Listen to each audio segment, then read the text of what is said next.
बदलापूरहून सीएसएमटीकडे जाणाऱ्या लोकलच्या डब्याला गळती लागली आहे। बदलापूरहून सीएसएमटीकडेला जाणारी 10:58 ही लोकल होती। या डब्याचं छत मुसळधार पडणाऱ्या पावसामुळे गळायला लागलं। हे पाणी प्रवाशांच्या बसण्याच्या जागेवर पडत असल्यानं मोठी गैरसोय झाली।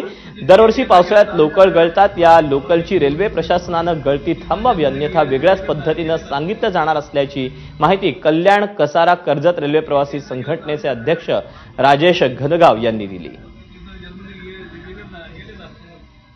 पूर्ण लोकलचा डब्बा गळत होता। आम्ही कल्याण कसारा कर्जत रेल्वे प्रवासी संघटनेच्या माध्यमातून दरवर्षी रेल्वेच्या संबंधित अधिकाऱ्यांना आम्ही ही सूचना देत असतो। नेहमीचा प्रकार आहे, आजचा प्रकार नव्हे तर हा नेहमीचा प्रकार आहे। रेल्वे गळती ही दरवर्षाचीच आहे। रेल्वे प्रशासनाने ही गळती थांबवावी। आमच्याकडनं 5 तिकिटाचा जो भाडं घेतलं त्या दरामध्ये आम्हाला सुविधा पाहिजेत, मात्र त्या सुविधेकडे दुर्लक्ष केलं जातो।